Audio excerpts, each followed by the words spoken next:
Para começar, então, esse quadro, eu recebo aqui o Dr. Juarez, que é pediatra.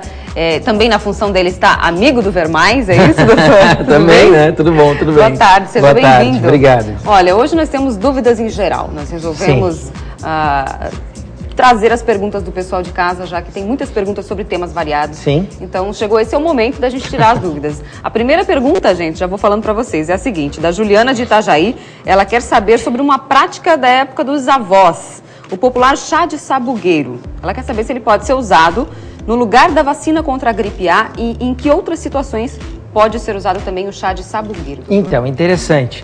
As bisavós utilizavam muito chás. Os chás em si, eles têm, independente da planta, eles têm o efeito de esquentar a criança. Então, já que quase 90% das infecções que as crianças têm são viróticas, são virais, o que acontece? O vírus não tem remédio para matá-lo. Uma das grandes questões para matá-lo chama-se calor. Então, o chá, ele aquece o corpo da criança e evita com que a criança precise fazer a febre tão alta.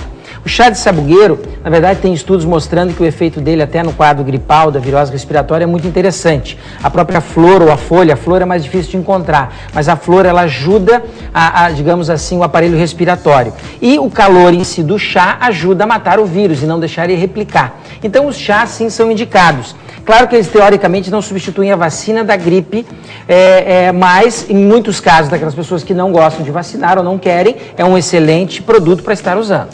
Porque ela pergunta se ele pode ser usado no lugar da vacina, no caso. Então, na verdade, pode. Se você não quer vacinar o seu filho, pode-se usar o chá de sabugueiro. Mas ele não garante, né, doutor? Ele não garante, assim como também a vacina também não garante 100%. Então, assim, a gente tem opções aí. Tem grupos que são adeptos a não vacinar as crianças, por saber das complicações que podem ter, e outros que entram no domínio público e acabam vacinando.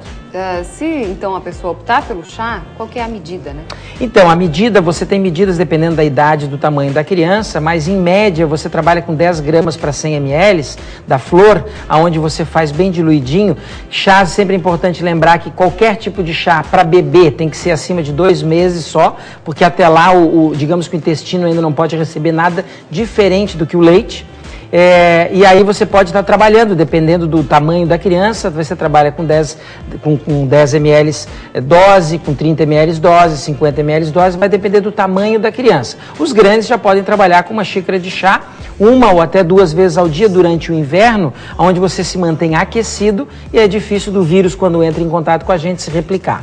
Lembrando que o chá, quando é demais, também faz mal, né, doutor? Com certeza. Tudo na vida tem que ser bem dosado, inclusive alimentos. Então, assim, você deve trabalhar a gente deve trabalhar com os chás terapêuticos só quando estamos realmente passando por problemas. Certo. Vamos para a próxima pergunta. A criança tem mais de 3 amidalites por ano. A pergunta da Rosana de Camboriú. Ela quer saber o seguinte: a criança tem mais de 3 amidalites por ano. Deve ser retirada as amígdalas? Se sim, a partir de que idade? Então, muito boa pergunta, porque é uma dúvida que sempre se chega no consultório, né, e nos postos. Primeiro, a amígdala, tem que entender que a amígdala é um grande muro da casa. Ou seja, o ladrão, para entrar, tem que pular o muro. Quando você começa, então, ou seja, ele é um órgão de defesa, faz parte de um tecido chamado adenoideano, onde a gente costumeiramente, o pessoal fala da adenoide, né, que cresce. A amígdala é também uma adenoide e é ali que moram os soldados. Então, assim, a adenoide e a amígdala não devem ser retirados sem uma boa indicação para retirar. Não é uma indicação você ter 3, 4 infecções ao ano. Por quê? Porque você tem várias maneiras de proteger essa criança, avaliar primeiro o que está acontecendo, porque às vezes ela tem uma deficiência imunológica, falta um soldado e arrancou o muro da casa. Quer dizer, nós já não temos soldados, arrancou o muro da casa. Está mais vulnerável. Então, o que acontece? O ladrão entra para dentro da casa, ou entra para cá, ou vai para outros lugares. Então, a retirada tem que ser muito bem indicada. E, claro, você tem aí terapias como a homeopatia, medicina antroposófica, medicina chinesa, medicina indiana. Tudo isso faz o quê? Com que otimize a saúde da criança e do adulto. A gente não precisa só... A ideia que a gente tem na medicina é que a gente remedia os problemas. Mas, na verdade, a gente não tem que trabalhar remediando. Nós temos que trabalhar prevenindo, como é o caso do uso do chá do sabugueiro, por exemplo, como é o uso de outras terapias, onde faz com que a criança não precisa arrancar a amígdala.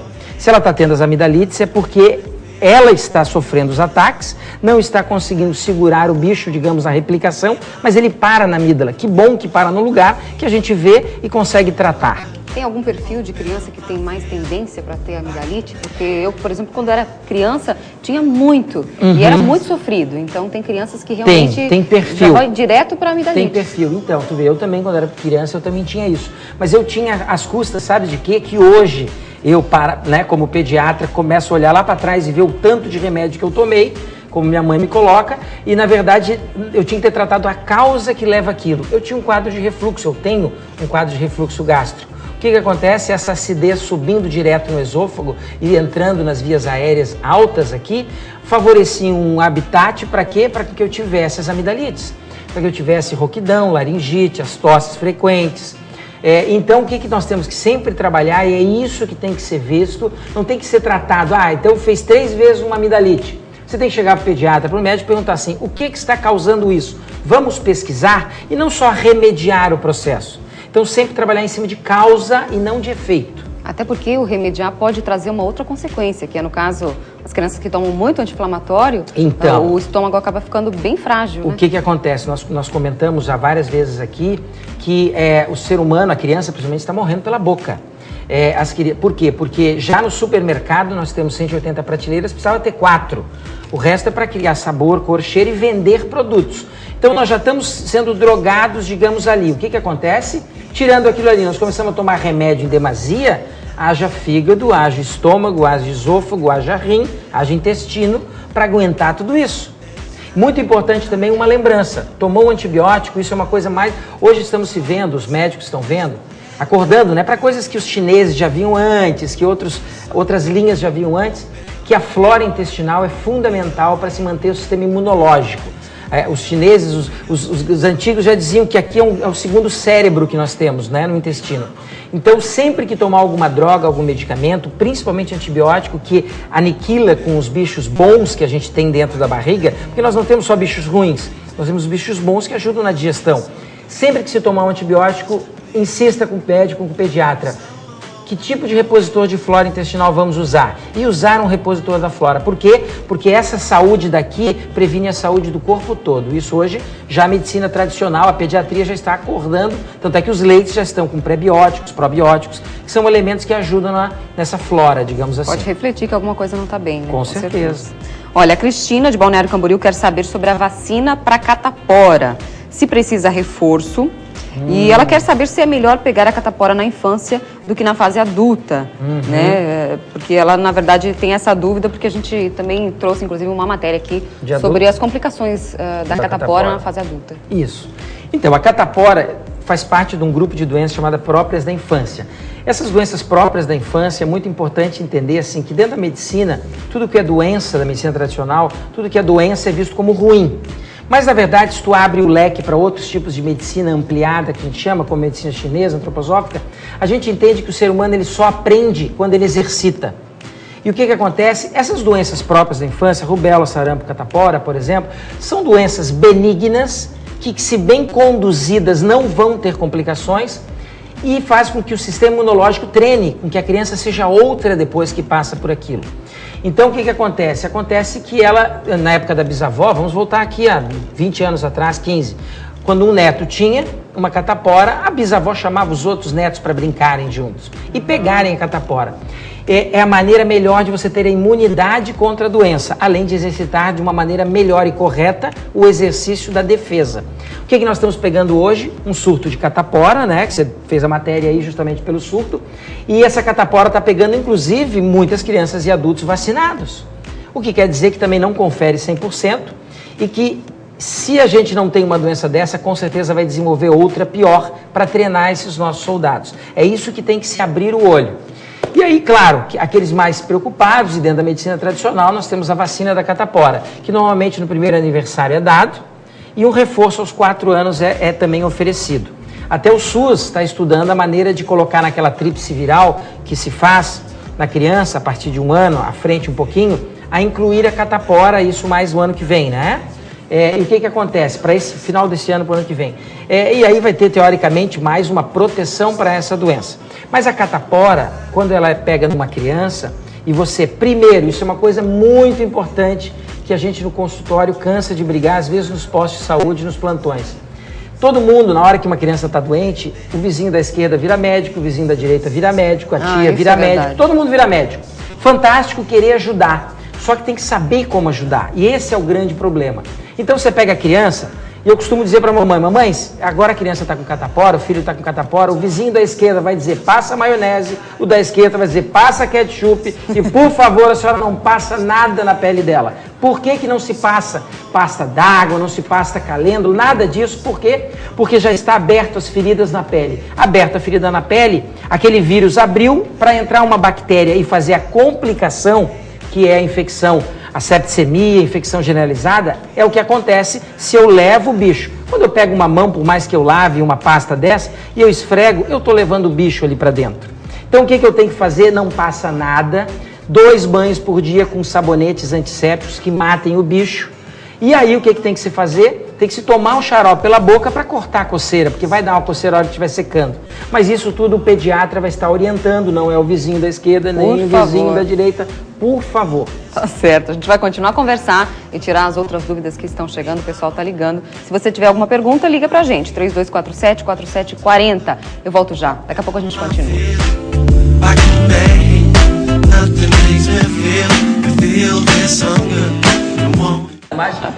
Obrigada. Já estamos de volta com o Ver Mais e vamos tirar mais dúvidas de telespectadores que ligaram. Se você ainda tem alguma pergunta, liga pra gente. Se não der tempo da gente tirar a dúvida hoje, a gente tira da próxima vez. 3247-4740. Deixa sua pergunta com a nossa produção, que a gente vai perguntar aqui pro doutor. E a primeira pergunta é da Silvana de Itajaí, doutor. O neto dela tem 2 anos e meio. Não come nada de comida, só toma mamá, iogurte e banana, ou então bolinho seco. O que fazer, né, nessa situação? Um menino está assim já há mais de 4 meses. Então, isso é bem interessante, é uma pergunta bem boa que os pais têm que atentarem para isso, né, para a vovó Silvana ali. 3 prazeres, a gente nasce, digamos assim, com 3 prazeres na vida. A gente vai envelhecendo, fica adulto, já criam-se outros. Mas 3 prazeres básicos a criança tem que ter e tem que fluir. Dormir bem, comer bem e brincar. Se ela não faz essas 3 coisas, o que tem que ser visto? Algo dentro dela não está bem.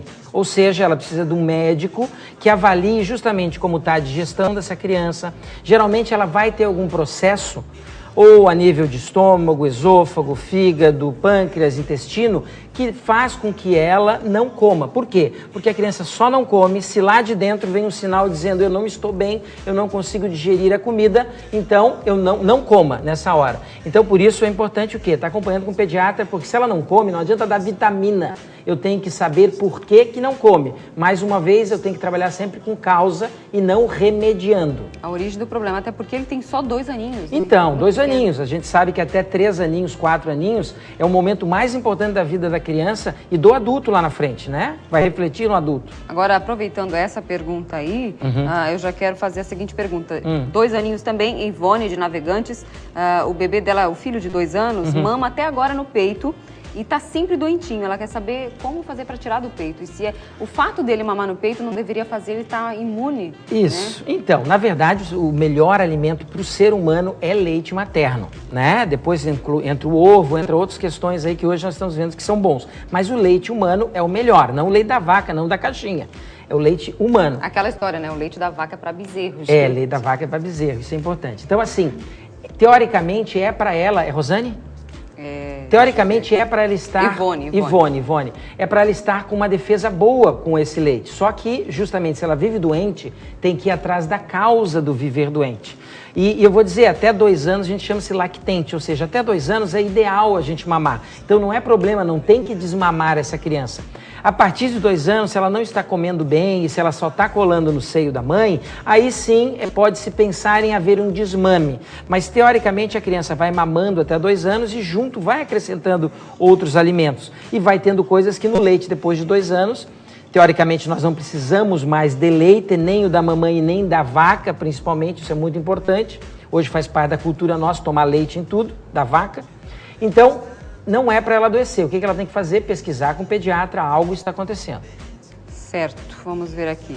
A Fabíola de Balneário Camboriú tem um bebê de 5 meses e ele está 3 dias sem evacuar. Ela começou a dar frutas agora para ele, né? Começou além de mamar no seio, então ela está perguntando se pode ser isso que está prendendo o intestino dele. Então, ela está no seio, né? Teoricamente, com o seio, o intestino deve funcionar bem. Os bebês até 3, 4